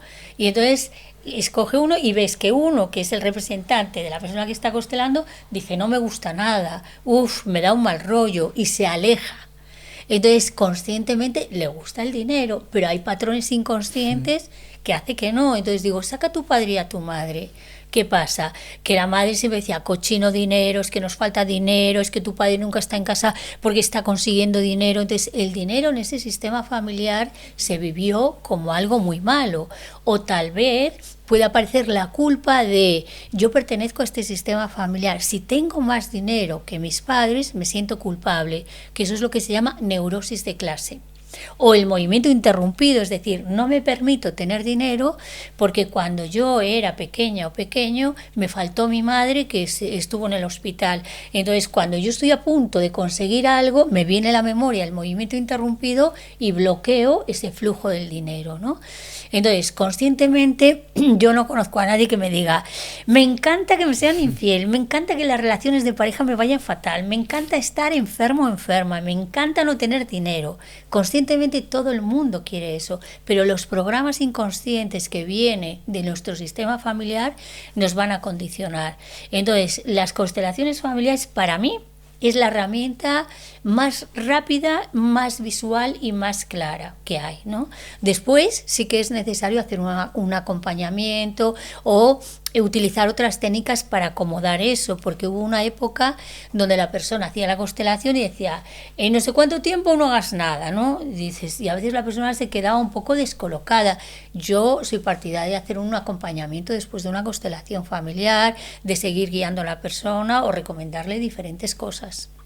Qué bueno. Pero es impactante, hay que ir a verlo. A mí, bueno, yo la primera vez que estuve en una constelación me impactó bastante. ¿Quieres decir algo? No, que me hizo mucha gracia. Además, yo también, porque es curioso experimentar, o sea, todo iba Mucho. desde la curiosidad, ¿no? Y me acuerdo que la primera vez que hicimos una constelación aquí, era un movimiento sistémico y yo tenía que entrar en el rol de una de las participantes. Y yo ahí, happy flower, jaja, no sé qué, contenta. Bueno, se hace el proceso ese ritualístico, ¿no? Y que ella conecta un montón. Y de repente acabó en el suelo chillando y digo, ¿qué está pasando aquí, no? Es que... Sí. Esto es real, ¿no? Y desde entonces 3 años que como investigando y profundizando, y después lo segundo fue con él, porque él es el cerebro más científico, tal, y en una otra dinámica, cogiendo el rol de alguien, pues se puso a llorar y digo, mira, ¿ves? Claro, funciona. Es que me puse en el rol de un hermano que abusaba de su hermana. Algo así, sí. Y se me sentía mal, digo, que yo soy bueno, ¿sabes? Pero ¿sabes lo que pasa ahí? Esto le pasa a mucha gente, es decir, todos tenemos todo y todos tenemos el rol de abusadores. Entonces muchas personas cuando han hecho un trabajo personal ponen esa energía al servicio porque otra persona la puede bloquear. Entonces cuando tú también has hecho un trabajo personal te pueden elegir para muchos roles. Y hay una cosa que has dicho tú, que las constelaciones familiares no es teatro, porque hay gente que dice, esto es una obra de teatro. De hecho, hace poco yo di un taller en Pontevedra y vino la novia de mi sobrino con una amiga, ¿no? Entonces al principio yo le decía en el descanso, ¿qué os parece? Los dos, bueno, están así, ¿no? Y hablando ya los dos dijeron, esto es más teatro que otra cosa. Pero después del descanso eligieron a la amiga de la novia. Estaba dentro ya. Y entonces le tocó en un rol que era ella tal cual, tal cual, tal cual. Entonces ya él le dice a la novia de mi sobrino, dice, ostras, esto parece que va en serio, ¿no? Y luego consteló la novia de mi sobrino, que era una constelación ciega. Y claro, pero la amiga sí sabía lo que representaban y las dos se quedaron como, madre mía, tal cual, ¿no? Entonces no es teatro para nada porque la persona siente, no está interpretando, está sintiendo. Sí, totalmente. O sea, lo tienes que vivir. Sí. Y para el representante, para que conecte, yo me acuerdo que nos ponía, la persona que lo facilitaba, nos ponía la mano aquí y hacía algún ritual. Mira, antes yo era muy ritualista, las cosas se hacían así, pero yo he visto a Bert Hellinger al principio y lo he visto al final la última vez que vino a Barcelona, ¿no? Y donde digo Diego. Entonces antes era todo como un ritual, la transmisión, tú eres mi padre, se ponía las manos aquí. Ahora no hace falta. La energía baja muy rápido, muy rápido, ¿no? Entonces simplemente decir, tú eres el representante, ya vale, pero hay personas que quieren poner las manos y vale perfectamente, ¿no? Pero antes también, por ejemplo, a la hora de reconocer uno se tenía que tirar en el suelo, así, con las manos. Ahora ya no se hace tanto, lo puedes hacer y funciona muy bien, ¿no? Pero ahora con una inclinación, un reconocimiento, existen muchas maneras, yo siempre digo que son como los directores de música o los directores de cine, ¿no? Muchos directores de cine consiguen despertarte emociones de diferentes maneras, ¿no? Pues igual, cada uno pone su personalidad. Por ejemplo, uno de mis profesores era alemán, muy zen, mucho tiempo, mucho espacio. Yo no soy así. Yo soy súper rápida, súper cañera, entonces él es como más tranquilo, pero es como él lo hace bien, ¿no? O sea, la tortuga tiene que ser tortuga y la liebre, y cada uno, y yo, por ejemplo, en las formaciones, también lo que potencio es que cada persona saque su propia personalidad, dentro de que tenga una base teórica, de que tenga un estado de conciencia, después no lo van a hacer igual que yo, lo van a hacer diferente, totalmente diferente, y alguna gente sí. Al fin y al cabo somos inspiradores, pero después cada persona es como cuando tú coges un modelo de ropa, no lo calcas, lo estilizas a tu manera de ser, ¿no? Y la manera de constelar también es diferente. Entonces existen muchas maneras, pero que las constelaciones también han ido avanzando. Bert Hellinger, yo me acuerdo cuando vino a Sevilla, sacaba allí como a 30 personas. Cuando vino a Barcelona, 2. Menos es más. Y entonces también han ido evolucionando. Y no solo las constelaciones, sino también otras modalidades energéticas que ahora este año falleció Gary Craig, el creador del tapping. Él pasó de prestar esa técnica tan compleja que era la terapia de sanación del campo a crearla como la técnica de liberación emocional con una secuencia mucho más simplificada, y en la última etapa de su vida pues incluso descartó esa y dijo, no, pues que hay una terapeuta invisible que está ahí siempre y simplemente necesitas saber cómo sintonizarte, ¿no?, energéticamente con ese campo, ¿no?, del cual estás hablando, y funciona igualmente. El Reiki igual, antes se pensaba que necesitas tú como facilitador y iniciar a la persona, o que necesita utilizar un cierto ritual o simbología, si no funciona, ¿no? Es que al final te das cuenta, y obviamente si sabes un poco más sobre las personas, ¿no?, que saben un poco más sobre PNL y el proceso sugestivo, que al final todo es sugestión y todo es creencia, y que funciona igualmente. Entonces no es que una cosa sea mejor que otra, solo aceptar la posibilidad de salir de ese marco y saber que incluso fuera de ese marco la energía funciona de la misma manera. Totalmente. Mira, hay una cosa que yo digo, por ejemplo, si yo quiero ser músico, primero tengo que aprender a tocar los instrumentos y después voy a crear lo que me dé la gana. Y me voy a saltar las normas lo que me dé la gana, pero porque primero he sabido do, re, mi, fa, sol, la, si, do, y luego puedo innovar, ¿no? Entonces, cuanto más trabajado esté el terapeuta, cuanto más conocimiento tiene, más lo puede integrar y más rápido lo puede hacer, ¿no? Y aparte, a nivel nivel mundial Urano va a entrar en Mercurio, o sea, está la inteligencia artificial, de la misma manera que todo va rápido, la información baja rápido, el conocimiento va mucho más rápido, y ya veréis ahora que Urano entra en Mercurio, vamos a ir como meteoros, ¿no? Entonces sí que hay protocolos que antes se hacían, que yo los he hecho muchísimo, pero ahora ya, o sea, es que un cocinero que lleva toda la vida cocinando ya lo hace todo de otra manera, mucho más rápida. ¿Pero por qué? Porque tiene mucha experiencia y lo puede hacer. Porque yo me acuerdo cuando Bert Hellinger empezó con las constelaciones del espíritu, que fue en Sevilla. Entonces era algo como novedoso, y había grandes profesionales que estaban haciendo, querían imitar a Bert Hellinger, y uno tuvo la honestidad de decir: lo siento, me he perdido, dejo la constelación aquí porque me doy cuenta que yo no estoy preparado para trabajar como Bert Hellinger. ¿Por qué? Porque él tenía la experiencia, simplemente por eso. ¿Te ha pasado que un representante no esté conectando con la persona? Y en este caso, si te ha pasado, ¿qué se hace? ¿Se cambia, no? ¿El representante? A veces sí, a veces no. Hay dos cosas. Es decir, por ejemplo, hay un representante que está bloqueado, ¿vale? ¿Qué sientes? Nada, nada, nada. Es imposible no sentir nada. Entonces esta persona está representando a un miembro de su sistema familiar que está congelado y está traumatizado. Entonces yo en ese caso dejo al representante, porque representa a alguien del sistema familiar que realmente estaba bloqueado. Otra cosa distinta es cuando los representantes están llenos de sí mismos, no se vacían y no están al servicio. Entonces yo cuando veo que alguna persona lleva su propia personalidad a la representación, le digo: no te has vaciado de ti mismo o de ti misma. Entonces sí que le siento y saco a otra persona. Pero no porque una persona esté bloqueada, porque en los sistemas familiares hay personas que están bloqueadas. Entonces imagínate que esa persona representa al padre. Pues yo le digo a la persona: oye, veo que tu padre tiene que tener un trauma, porque el congelamiento es una reacción al trauma. Cuando algo que viene de fuera es tan impactante, yo me voy a congelar.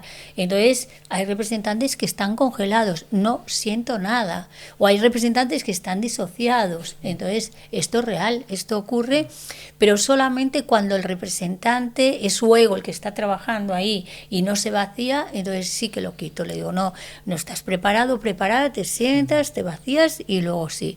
Pero porque esté congelado y no sienta, no, porque forma parte del proceso. Esto, con tu experiencia, ¿no? Para tener el ojo clínico de ver si está congelado. Claro. Pero se nota, se nota. Sí. Porque aparte, ¿sabes lo bueno? Que muchas veces, yo cuando estoy dirigiendo una constelación digo, por ejemplo, una persona se está victimizando, ¿no? Y me dice que no. Entonces digo, vamos a ver, ¿lo veo yo sola o lo está viendo todo el grupo? Y el grupo dice: lo estamos viendo. Entonces es algo que se percibe porque estás en el campo, estás con la energía curativa. Entonces ves cuando alguien se victimiza, cuando alguien está interpretando, cuando alguien... Yo una vez a una persona le dije: mira, te voy a sacar porque creo que te gusta mucho el escenario. Le dije: y esto no es teatro, yo te recomiendo que vayas a clase de interpretación, clase dramática o clase de teatro, porque de verdad que ahí vas a sanar, pero esto no es el espacio, ¿no? Porque sí que es verdad que hay terapeutas que permiten un poco la teatralización. Yo permito que salga el síntoma es necesario, pero todo lo que sobra, yo digo: mira, drama no, ¿sabes? Porque no es necesario el drama. A veces, por ejemplo, hay un dolor y la persona empieza a llorar, digo: perfecto, o a lo mejor necesita gritar, perfecto, pero ya cuando la persona empieza ¡wow, wow, wow! Y ves que está actuando, entonces yo digo: no. O a lo mejor le digo: bueno, puedes seguir llorando pero sin gritar. Entonces, claro, ya se acaba el drama, ¿sabes? Sí. Entonces, a mí el drama no, que salga el síntoma así, pero no permito el espectáculo innecesario, ¿no? Que yo he visto terapeutas que sí, si le funcionan, a mí no me gusta nada. Bueno, desde el punto de vista psicosomático es totalmente contraproducente esto de la histeria del Kundalini, la activación, que la gente se pone extra catársica. Es que, claro, yo estoy como vale respeto porque hay varios compañeros que lo aplican y estoy descubriendo desde dónde lo hacen, pero de verdad las personas que conocen sobre el trauma corporal, sobre las catarsis y el impacto que pueden tener a nivel neurológico entienden que es peligroso someter a una persona a este tipo de proceso y todo lo que puede despertar, y el hecho de que precisamente lo que estabas diciendo tú antes, no hay un seguimiento. Y esto también pasa en todo lo que tiene que ver con la interpretación, ¿no? De alguien está haciendo un rol. Sí, es una retraumatización, porque yo a veces veo esto y veo a la gente y digo, yo ahí no voy porque qué necesidad, es decir, y lo ves un poco como que es lo que vende que saquen esas imágenes, ¿no? Entonces yo digo, hasta donde yo sé, le puede pasar a alguna persona que entre en un proceso, pero que 7 personas estén en lo mismo es un poco histeria colectiva. Claro, hay un movimiento energético, porque los que hacemos yoga y saben, no, que puede haber un movimiento energético, pero este movimiento en general es muy sutil, es muy respetuoso, es muy sanador, no es retraumatizante. Exactamente. ¿No? Pero bueno, esto lo facilitaría a Charcot, le gustaría. Sí, igual es una huella transgeneracional de la terapia de la histeria, ¿no? Del tratamiento de la histeria. Hay una serie sobre constelaciones familiares. Mi otra yo. Turca. Sí. Mi otra yo. ¿Qué te parece? Encanta. Buenísima. Sí. Mira, buenísima y por varias razones. Me hicieron una entrevista también acerca de esto. Primero yo vi la guionista, escuché una entrevista que le hicieron a ella. Entonces esta mujer, y se ve mucho en las constelaciones, ella hizo muchas constelaciones en Turquía, ¿no? Con el autor del libro Este dolor no es mío, ¿no? Entonces ella hizo mucha terapia. Entonces en la pandemia, ella vive en los Países Bajos, dijo, yo quiero dar a conocer esta técnica, y creó Mi Otra Yo. Las frases curativas son súper acertadas, a mí me encantó. Lo único que veo un poco exagerado es el rol del terapeuta, ¿no? Como que lo pone como muy romantizado y como que la información llega así. Eso es lo único que yo veo a veces, que está un poco exagerado, ¿no? Pero por lo demás me parece una serie fantástica que yo recomiendo a todo el mundo, y aparte que es muy bonita porque ves la historia de la persona y luego te pone toda en imagen partida lo que le pasó a los ancestros, cómo se repite. Entonces es una serie súper sanadora. Al principio parece un poco superficial, las amigas y tal, pero tiene mucha profundidad. Las frases curativas son geniales, el análisis que hace de los casos son geniales, y en el último capítulo hasta se ve el dolor del terapeuta, claro, o sea que está genial, me encantó. No, nos atrapó bastante. Creo que tenemos ganas de que salga la próxima serie. ¿2 temporadas era? O 3. Tres. Pero hay una otra de camino que lo más probable la van a lanzar este verano, otoño, algo así. Sí. Y claro, está dirigida, o sea, el guión lo hizo una persona que había hecho muchas constelaciones. Claro, se nota ahí que hay gente realmente que sabe, ¿no? Exactamente. Entonces, yo la recomiendo siempre, buenísima. Qué bueno, pues ¿cómo se llamaba? Mi Otra Yo. Mi Otra Yo, pues otra yo. En Netflix, a la gente que lo miren, que es muy recomendable. Sí, totalmente. Y luego nos gustaría saber un poco los talleres que haces también, por dónde vas, porque haces formaciones también en México, Perú. En México, en Perú y después aquí en España también. ¿Y en España en dónde? En España, bueno, las hacía en Barcelona y en Pontevedra, pero ahora me estoy pasando más al online. Entonces, porque también en el online viene gente de diferentes países, ¿no? Entonces terminé una justo en diciembre. En diciembre terminé una formación que era online, había gente de Argentina, de Perú, de México, de España, de diferentes sitios de España, y la terminé en diciembre, y probablemente ahora lance otra en el mes de julio. Lo que pasa es que la muerte de mi padre, yo después murió mi padre y yo tenía un compromiso con Perú, entonces me fui a Perú a dar la formación, y al volver me permití vivir el duelo, entonces dije, me voy a tomar un descanso, paré de hacer constelaciones, ¿no? No de trabajar a nivel individual. Ahora ya he vuelto, el siguiente fin de semana doy un taller de constelaciones familiares en Barcelona. Que lo miramos. También trabajo en Pontevedra, en Madrid, en Canarias, antes trabajaba también en las Baleares. Bueno, yo trabajo donde me llamen, yo voy, porque me encanta viajar. Tengo Júpiter ahí en Sagitario y me encanta viajar. Sepas que vas a venir a Girona. Sí, y lo organizamos. Ya estoy tramando. La semana que viene ella está en Dublín dando una conferencia. Sí, lo miré por eso. Pero queríamos venir al taller de Barcelona, pero yo estaré dando una una presentación, una charla sobre la hipnosis. Normalmente doy una al mes en Barcelona, ¿sabes? Pues mira. Normalmente sí.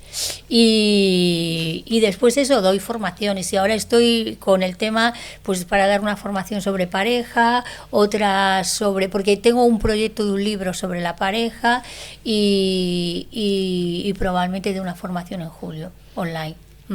Qué bueno. Sí, sí. Bueno, ahora cuando... Sufrimos de titulitis, ¿no? Todo el rato. Bueno, sí. Titulitis no en el sentido físico de que queremos los títulos y los certificados. Mi maestra siempre decía, mira, una vez que lo cuelgas en la pared ya está expirado. Pero la experiencia esa que suma a tu bagaje personal y después a cómo puedes acompañar a las personas, a los clientes, es revelador. A mí me gusta mucho lo que decía Sócrates, solo sé que no sé nada. O sea, es que no ocupa espacio el aprendizaje, no se acaba nunca, siempre... Mira, el otro día escuché un podcast que era alucinante porque decía, las personas que más saben son las que menos creen que saben, pero los ignorantes son los que creen que más saben. Entonces a veces ves a gente hablando en redes y dices, yo no lo haría nunca porque le falta tanta información. Entonces a veces la ignorancia es la más atrevida, ¿no? Pero yo siempre digo que cuando tú has hecho un trabajo personal, tus palabras tienen alma, ¿sabes? Que es la diferencia, que simplemente con tu presencia, con hablar, ya transmites esa seguridad de haberlo pasado por aquí, no solo por aquí, ¿no?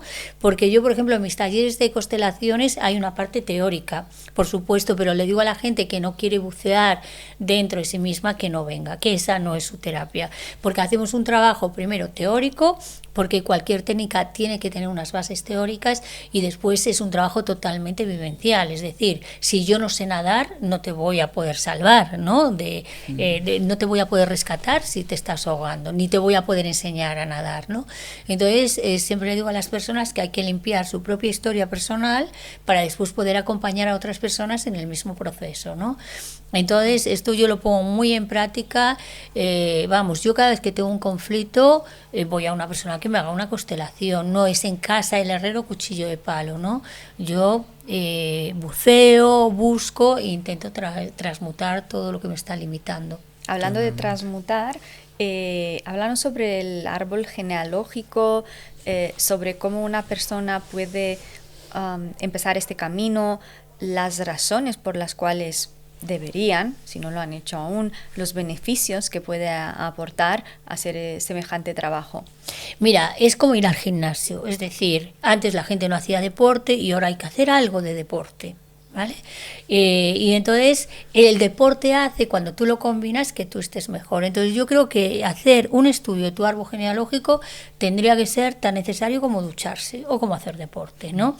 Entonces investigar eso siempre nos va a traer beneficios. Sí que es verdad que en algunos casos se abre la caja de Pandora, pero se abre la caja de Pandora para liberar, porque si yo tengo una herida con pus le puedo poner miles de tiritas y digo, mira qué sana estoy, pero hago así, tengo toda la herida, ¿no? Entonces, ¿de qué se trata? De que para tener la libertad de poder elegir lo que nosotros queremos, tenemos que deshacer los nudos sistémicos, ¿no? Entonces vamos al pasado, transmutamos, entonces yo tengo la libertad de mirar al futuro y en el futuro está la creatividad. Yo en el futuro puedo crear todo aquello que yo quiera, pero si estoy atada al pasado, porque las lealtades familiares son como un arnés invisible que yo quiero avanzar y me tiran para atrás. Entonces cuando yo miro, veo, corto con amor, veo que toda esa herencia que me dejaron mis ancestros no es para fastidiarme, sino para que yo pueda transmutarla y hacerla de manera diferente, entonces soy libre para crear mi futuro. Y todos los seres humanos estamos unidos por vínculos, que es la genética, es decir, está ahí. La genética o sea, nos condiciona, pero no nos determina, no es algo que la gente dice, no, es que claro, porque hay gente que dice, no, yo soy así porque a mi abuela le abandonó mi abuelo y entonces yo tengo este enfado con los hombres. Dices, hombre, no, ahí estás utilizando la terapia para reafirmarte en el trauma, entonces eres lo menos espiritual que pueda haber, es decir, todo esto que vivimos no es para que nos sentemos en el rol de víctimas ni justifiquemos, ¿no? Es para poder desatarlo. Entonces yo a la gente que tiene miedo digo, si te vas a liberar, o sea, date cuenta que es como que estás caminando con 20 kilos, yo de repente te muestro estos 20 kilos, tú eres consciente de que has estado caminando 20 kilos y luego empiezas a andar sin esa mochila. Siempre va a ser liberador. Lo que pasa es que hay procesos que son más dolorosos y otros menos, porque a veces las personas vienen a terapia y hay sesiones que dices, ¡qué maravilla! Pero hay otras sesiones cuando tocas un dolor muy profundo que a veces dice la gente, es que estoy un poco revuelta, ¿no? Digo, es la revuelta curativa, porque a veces hay pilares que tú tenías ahí tan estancados que de repente, ¡pam!, se rompen. Entonces tienes que reconstruirte, pero es que esos pilares son los que te estaban estancando. Entonces, cuando se rompe eso es como el efecto fantasma, ¿no? Cuando te quitan el yeso que el brazo hace así, sigues notando el peso, ¿no? Entonces hay una revuelta porque tiene que haber una recomposición para que haga un buen cambio. Y lo importante que es dar este paso de decir, realmente quiero que me ayuden y quiero sanar, porque mucha gente vive en sufrimiento toda su vida y mueren en sufrimiento. ¿Pero sabes por qué? Porque cuando Bert Hellinger lo decía, cuando a una persona le ofreces la felicidad y le ofreces el sufrimiento, elige el sufrimiento. ¿Por qué? Porque el sufrimiento es lo ya conocido. Claro. Y porque el sufrimiento es yo soy inocente, el malo es el otro. Fíjate, me han sido infiel, fíjate, mi jefe me despidió. Entonces, el sufrimiento está asociado a la inocencia, a la compañía, porque tú vas diciendo, fíjate lo que me pasa, y obtienes la atención de todo el mundo. Sin embargo, la felicidad ¿a qué está asociada? A la responsabilidad. Es el extra, la felicidad, claro. Porque nosotros, el sistema de supervivencia, no estamos creados para sobrevivir. Sí, ¿no? sí. Entonces, en la felicidad, yo soy responsable. Si esto sale bien, fenomenal, pero si sale mal, es que pues a lo mejor tengo patrones y tal, entonces yo tengo la responsabilidad de cambiarlos para poder ser feliz. La felicidad también está asociada a la soledad. ¿Tú qué tal estás? Muy bien. Pues yo fatal, bla, bla, bla. El que chupa toda la energía es la víctima. Sin embargo, el que es feliz, no. Pero el que es feliz se realiza. El otro acaba sufriendo cada vez más. Y la mala frase que ha hecho daño, más vale malo conocido que bueno por terrible. Conocer. O sea, más vale pájaro en mano que ciento volando. Horrible. Culturalmente, frases dichas que son fatal. Dilapidarias. Aquí en el centro hay una hucha. Hay una hucha y cada vez que una persona dice una palabra limitante, tiene que poner €1 en la hucha. O sea, el tema lingüístico lo tenemos súper... No hay yoga sin una lingüística correcta, sin el pensamiento correcto, ¿no? O no hay terapia. Y al final de la clase, gente que tiene que dejar 5 euros y en la siguiente... O ya se lo piensan cuando dicen algo o callan. Claro. Pero también a mí me dieron una lección porque siempre entraba en clases y preguntaba, ¿cómo estáis hoy? Y dicen, pues bien. Digo, vale, bien es una escapatoria, ¿no? De no decir es un como término realmente general. Sí, eso, como una muletilla. Lo que pasa es que también a veces yo puedo estar mal, pero puedo decir que estoy bien para no decir cómo estoy de verdad. Entonces estoy creando un anclaje y cada vez que digo bien, lo que estoy haciendo realmente es reforzar el mal, ¿no? Entonces me di cuenta que cambiando la pregunta también cambia la respuesta. Un día se me ocurrió, digo, voy a cambiar la pregunta a ver qué pasa, ¿no? Y pregunto, ¿qué tan agradecidos estáis hoy? Y todo el mundo, muy agradecidos. Digo, también es la lección. Del coaching, Sí, hacer las preguntas adecuadas para tener las respuestas adecuadas. Hablando de esto, las personas que se encuentran así como aparentemente inconscientes, bloqueadas, ¿hasta qué punto pegarías la roca? No sé cómo se dice en castellano. ¿Hasta qué punto insistirías, ¿no? Y en qué momento dejarías, ¿no? A veces, como terapeutas, también si tenemos el ENEA tipo 2, la tendencia es de tratar de como sacudir, ¿no? de amor. Sí, eso. Entonces, de tu punto de vista y desde tu perspectiva, ¿cómo trabajas? ¿Cuándo sabes que es el momento de dejar ir? Mira, es como un entrenador en gimnasia, ¿no? Si una persona está aprendiendo flexibilidad, el entrenador personal siempre te va a pedir que vayas un poquito más, ¿vale? Un poquito más, pero no te va a forzar. ¿Vale? Entonces yo intento que la persona vaya un poquito más, porque a veces veo a personas que tienen todo para ser feliz y están sufriendo, son adictas al sufrimiento, ¿no? Entonces yo intento un poquito más, pero después digo, honro y respeto el profundo amor que tú tienes a tu sistema familiar y la limitación. Entonces yo lo que soy es muy honesta y le digo lo que está pasando e intento que vaya un poquito más, pero a veces le digo, mira, no sé por qué motivo tú a lo mejor tienes que vivir esta experiencia dolorosa, yo no me voy a meter meter ahí. Yo te digo que aquí tú estás eligiendo este camino por lealtad a tu sistema y yo lo voy a respetar. Tal vez necesites más tiempo, entonces lo suelto. ¿Vale? Entonces a veces a la gente le digo, mira, mejor ya te puedo ayudar hasta aquí. A lo mejor, por ejemplo, imaginaros una relación tóxica, ¿no? Con el ejercicio de las manos se ve perfectamente, con el de constelaciones se ve perfectamente. Yo me acuerdo de una mujer que su primer marido había sido alcohólico y ella desarrolló un cáncer, se separó y después tenía un negocio y se casó con otra persona que se fue a aprovechar de su dinero, que tenía prostitutas de lujo, bueno, todo esto, ¿no? Y entonces en la constelación, que fue ciega, yo le dije, coge un representante para ti y para tu marido. Y cogió a 2 personas, ¿no? Pero nadie sabía que estaba trabajando en la relación de pareja. Y le pregunto a ella, a la representante, ¿cómo te sientes? Dice, ay, yo maravillada con este hombre. Y le digo al hombre, ¿y tú cómo te sientes con ella? Y dice, pues yo siento un desprecio horrible, siento que la puedo dominar como me da la gana, que puedo hacer lo que me da la gana. Y era tal cual la radiografía. Bueno, seguimos la constelación, pero ella lo vio y le dije, bueno, ¿lo has visto? Pero siguió con él. Entonces yo no puedo hacer nada, yo le muestro y esa información queda, porque a veces, o sea, yo tuve una relación muy tóxica de pareja y me decían 1000 cosas, pero yo y a veces necesitamos transmutar esa experiencia, vivir esa experiencia para poder transmutarla.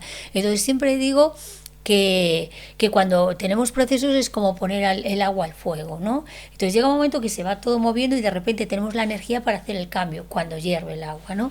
Entonces los procesos de cada persona son los mismos y entonces yo hay personas que digo, todavía quieres sufrir un poquito más y yo no me voy a meter ahí, ¿no? Entonces siempre utilizo la metáfora del entrenador personal, o sea, ve hasta cuántos kilos levanta la persona, se siente cómoda, luego cuando yo pido ahí dices, venga un poquito más, pero no fuerzas para no romper el músculo, ¿no?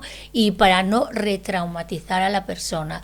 Entonces siempre le pido que vaya un poquito más, pero respetando sus procesos. Y esto también lo he aprendido con el tiempo, ¿no? Y con la especialización en trauma también, ¿no? Antes forzaba un poco más, ¿no? Ahora ya no. Y muy buena metáfora, y de hecho la gente al final aprende a través de la analogía de la metáfora, es como se aprende más, ¿no? Sí. Como hacía Erickson, ¿no? Sí. Bien, y ahora ya llegamos a la recta final con la sección de preguntas rápidas. Vale. Estas las tenemos por aquí. Vale, yo hoy también, ¿o? Sí, por favor. Nos quedaríamos 5 horas más. Ay, yo también. Porque estamos hipnotizados. Ahora seguiremos en la comida. Sí. A ver, un libro que te haya marcado. Mira, La ley del espejo es un libro de Yoshinobu Noguchi que es una maravilla, que habla, bueno, ya te lo mandaré, que es sobre la exclusión. Ese me encantó. Y Las 2 ancianas es otro libro maravilloso que es sobre lo que se aprende a través del abandono. Y Las voces del desierto también. Lo he visto, de Marlon Morgan. Sí, es buenísimo. buenísimo. Y bueno, yo, de hecho, mañana me he propuesto, mañana domingo, leerme... El del Brainspotting. Un libro entero mañana. Ajá. Es brutal. A veces cuando nos ponemos en un día o dos... Pues te vas a leer La ley del espejo, que se lee en hora y media. Y el de Las 2 ancianas se lee en hora y media. Entonces son libros, pero de una belleza. El de La ley del espejo habla sobre la exclusión. Y hay un documental en YouTube que es Soy tu entreno, que es un documental que hicieron de este libro. Y es fantástico. Pues La ley del espejo es uno de los que yo más recomiendo porque a mí me encantó. Y Las 2 ancianas es de una belleza increíble. Son libros muy sencillos que los entiende todo el mundo y con una profundidad igual que El caballero de la armadura oxidada. Es otro libro increíble. Y luego, por ejemplo, La princesa que creía en los cuentos de hadas, de Macia Grat, es otro libro para la pareja brutal. Qué bueno, pues mira, después los 2 que ha dicho primero los compramos directamente. Sí. Una creencia que hayas cambiado con los años. Que si me expreso me va a pasar algo malo. Esa la cambié totalmente.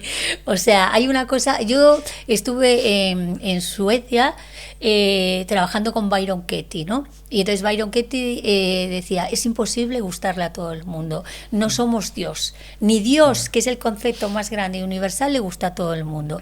Entonces yo aprendí, no le puedo gustar a todo el mundo, ¿no? Me tengo que gustar a mí misma y hablar de lo que para mí me resuena y me hace vivir, ¿no? Y te libera mucho sí. esto. Entonces sé que voy a ser juzgada y otras, hay personas que van a decir qué fantástico y otra, esta es una cantamañanas, pero bueno, puedo vivir con eso. Esa creencia la cambié totalmente. Qué bueno. Sí.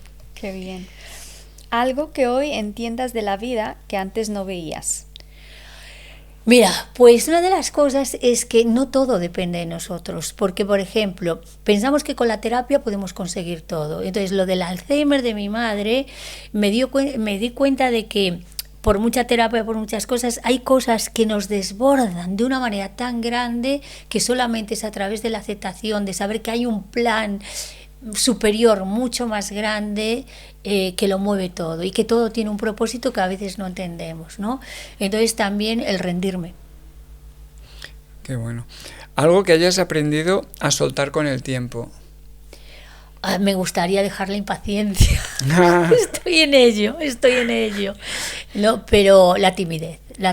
O sea, sigo diciendo que soy tímida, pero soy una tímida trabajada. Sí. ¿Vale? Pero la timidez la he soltado. Me conecto total también. Una tímida trabajada. Un hábito que consideres clave en tu día a día. El agradecimiento. Yo esto lo hago. Me levanto agradeciendo. También bendigo mi nombre. Cada día bendigo mi trabajo, bendigo mis pacientes. Pero el agradecimiento, cuanto peor estoy, más me esfuerzo en agradecer todo lo que tengo. El agradecimiento es fundamental. Totalmente de acuerdo. Esto, de hecho, tuvimos una cena. Sí. Una cena con el doctor Mario Alonso Puig y sí. Hablaba mucho del agradecimiento. Sí. Y desde entonces ya lo usaba de vez en cuando, pero ahora cada día. Cada día. Es muy importante. Súper. Por ejemplo, hoy me desperté a las 3 de la mañana y dije, ¿qué rollo estar despierta? Y digo, pues a agradecer. Venga, a agradecer y a bendecir. Pero el proceso creativo. Sí. ¿Me toca a mí? Sí. Un hábito que consideres clave en tu día a día. El agradecer. Sí. Vale. Una decisión que cambió tu vida. El irme a vivir a Barcelona con 47 años y el irme a la India también. Fueron dos decisiones. O sea, yo tenía todo en Pontevedra, tenía una consulta maravillosa, todo, pero lo que dije, dejó de tener música. Entonces estaba entre inicio algo nuevo con 47 años y me voy a una ciudad donde no me conoce nadie o me quedo donde estoy. Y ahí fue una gran decisión. Y con lo mucho que le cuesta, ¿no?, al mundo en general moverse, sí, ¿no? Sí, las personas tienen miedo a moverse, entonces es una gran lección de el movimiento también es una oportunidad de crecimiento, aunque lo cómodo se siente bien. Sí, sí. Algo que te siga sorprendiendo del ser humano.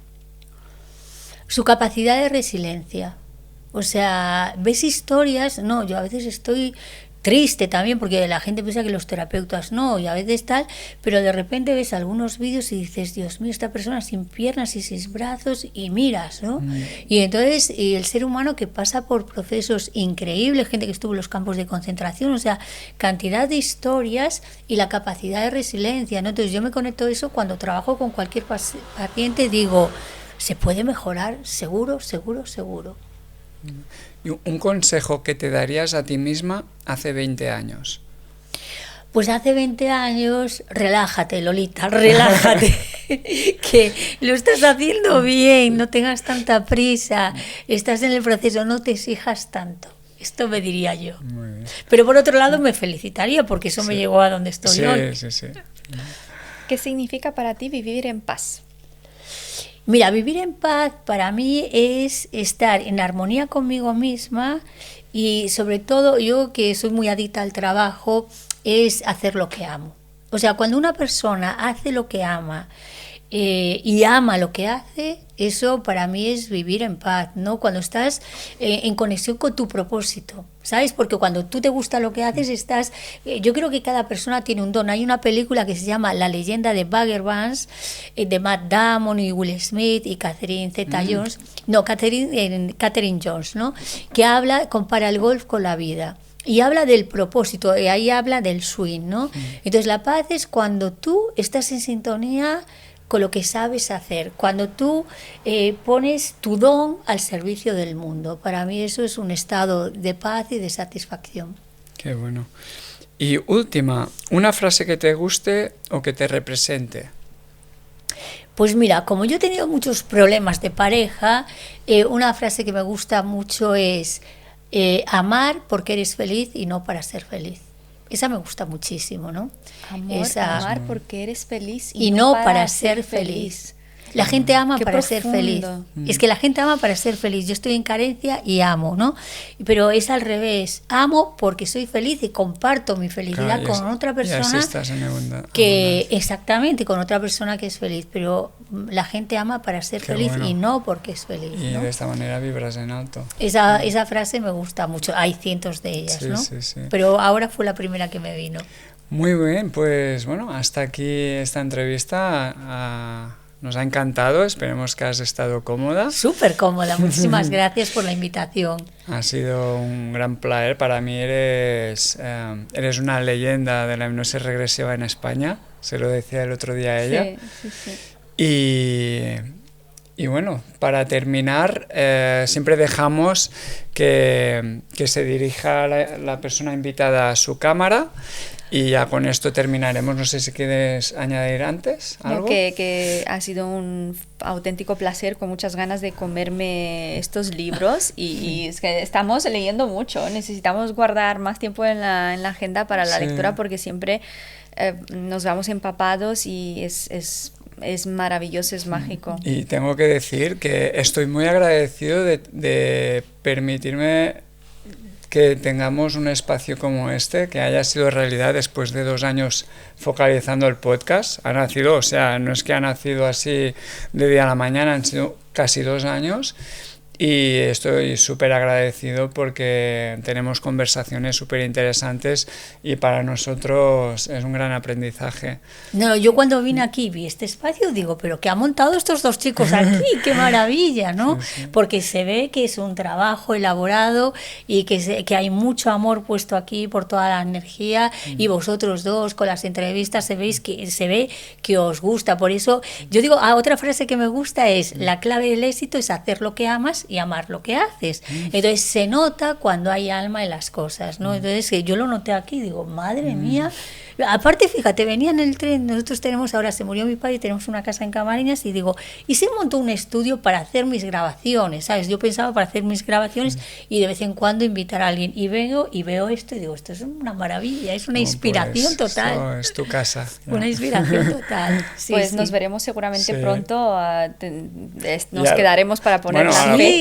Cuando sale la entrevista, a lo mejor ya tenemos Viene fecha. Con fecha perfecto, para... sí, perfecto. Y nada, pues ahora sí que te dejamos a ti, te puedes mirar a tu cámara y decir lo que quieras a la audiencia ya para cerrar el podcast. Muchas gracias. Bueno, yo lo que le diría a la audiencia es que tome conciencia, que no podemos vivir en un estado de inconsciencia. O sea, sí podemos vivir, pero muchas causas del sufrimiento es debido a que las personas tienen miedo a mirarse dentro, ¿no? Yo lo tuve, yo pensé, si miro dentro voy a encontrar un monstruo y todos tenemos monstruos dentro, pero cuando los liberamos, es como siempre digo que, por ejemplo, por la noche, ¿no? Que estás así, está toda oscura y ves una sombra y te asustas. Cuando enciendes la luz te das cuenta de que esa sombra no era el monstruo, ¿no?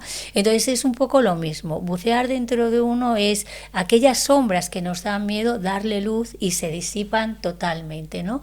Entonces animo a la gente a que haga cualquier tipo de trabajo. Yo lo que ofrezco son las técnicas regresivas y las constelaciones familiares, que son las herramientas que a mí más me han ayudado, ¿no?